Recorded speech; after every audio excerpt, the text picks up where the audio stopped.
Watch. Are they about to do it to LA again? We've got you covered right off the top. Then, a candid Cam says something I wouldn't believe if anyone else said it, but in his case, I do. You'll hear it in 5 minutes.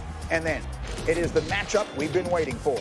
Who has the upper hand as the NFL's biggest stars go head-to-head under the brightest lights? Answers to those and other questions as we get up with you, starting right now on a Wednesday. And lots to do. Greeny here at the South Street Seaport in New York. Delighted you've chosen to get up with us. Tons of football is on the way, but we begin with the game of the night in the NBA's bubble last night. The Nuggets, the comeback kids. They love being down 2 games. Could they do it to LeBron and the Lakers last night? Going to pick this up in the fourth. Nuggets leading by 18 behind that man, Jamal Murray. Watch him here. Full head of steam right down the lane. Lakers down by 20, their biggest deficit of the postseason. Nuggets shot 55% from the floor in the game. So it's over, right? Wrong. Not so over. We're talking the other way. Under 9 minutes to go. It's a 14-point game. Off the air ball. Anthony Davis throws it down. He had 27. Lakers within 12. Now it's an 8-point game. Playoff Rondo. Playing defense. Oh, poke check steal. Get it to LeBron. Lakers outscored the Nuggets 21-6 in the first 6 minutes of the fourth. They're right back in the game. Now, Lakers down 5. Jokic on LeBron, not a good matchup. LeBron, 30 points, 11 assists, 10 boards. They're down 3. They're right back in the game. 2.5 to go. Nuggets up 4. Does Jamal Murray have the answers? Yes, he does. 28 points, 12 assists, 8 boards. Here's the one they'll talk about. Watch the teardrop, the rainbow. 29 feet on the step back. Nuggets hang on and they win. They're alive in the series. 114-106. Coach, let's talk. I had no doubt, Sam, that we were going to show up tonight. And the reason I didn't have any doubt is because we won 6 straight elimination games. You know, everybody always has us packing our bags and leaving, but we're not ready to go. For some reason, we love this bubble. I can't explain that, but this team loves the bubble.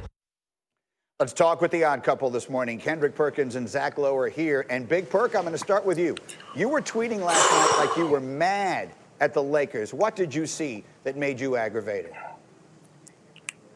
Well, Green, I was mad at the Lakers like you be mad at the New York Jets. I mean, it was just horrible basketball that they were playing. Start from the top. I know LeBron had the triple-double last night, but offensively, he was turning over the ball. AD offensively was turning over the ball, being lazy on the defensive end. I thought they didn't kick it in to the top gear to the second half, and Denver came ready to play. You cannot disrespect the game by not playing hard, and I thought that's what the Lakers did in the first half, and Denver came out in attack mode. They wasn't ready to go home like Coach Mike Malone said. You look at what Jamal Murray is doing. I think he notched the triple-double last night.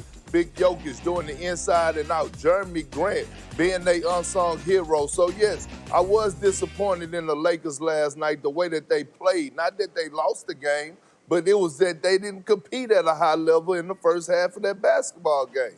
Now, I could sense it in your tweets. Meanwhile, Zach, and we sit here and we realize that we are one very long contested 3 by Anthony Davis at the end of Game 2 away from the Nuggets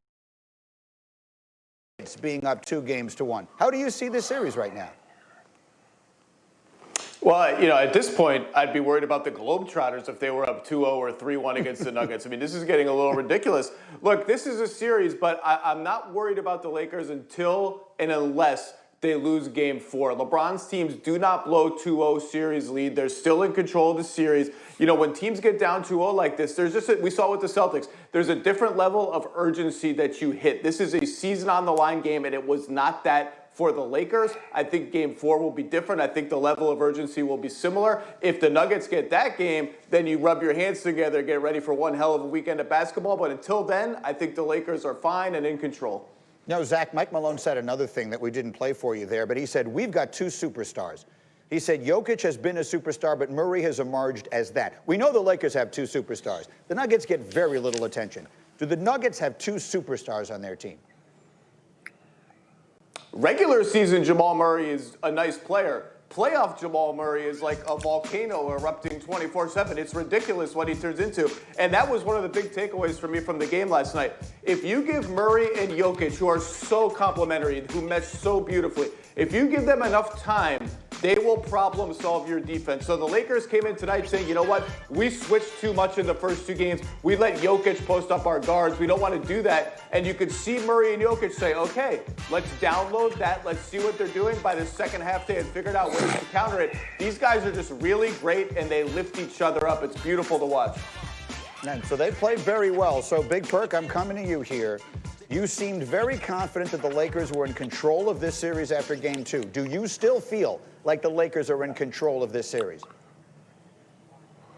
Greeny, listen, Greeny, just because it's cloudy outside don't mean it's going to rain. I still got the Lakers in 5. Let's not overreact here. The Lakers are still the better team. We're going to see that tomorrow night. They're going to come out with that championship mindset. They're going to come out playing harder. They're going to come out more aggressive.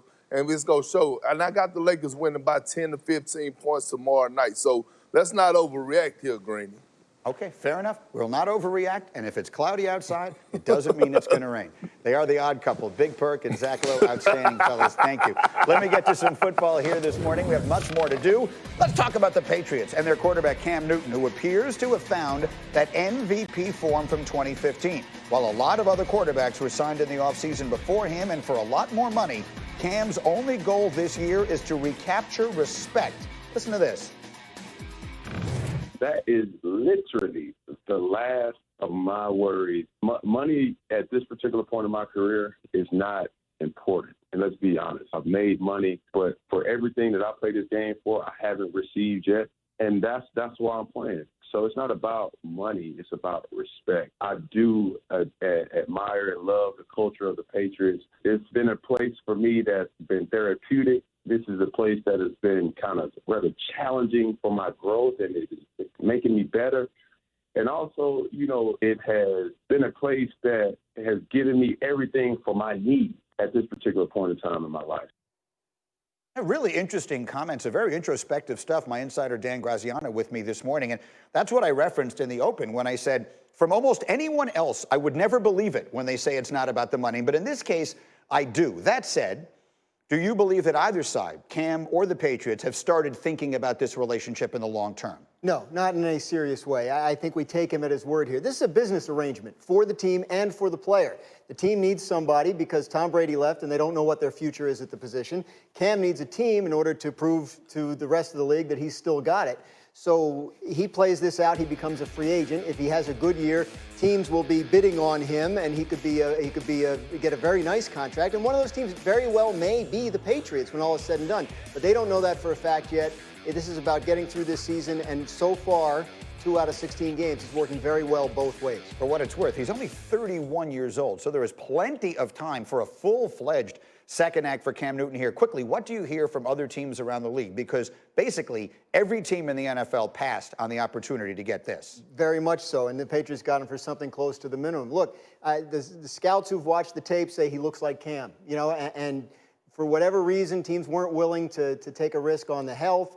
The Patriots are benefiting from it. But yes, when I talk to teams around the league, the eyes are open that this looks like a player that you know, he resembles what he used to be. Can he hold up a whole season? That's another big question, but he's gotten this far, and a lot of people didn't think he would. All right, Graziano is with me this morning, and if it's a Wednesday, it must mean that Ryan Clark and Dominique Foxworth are here. Fellas, it is great. As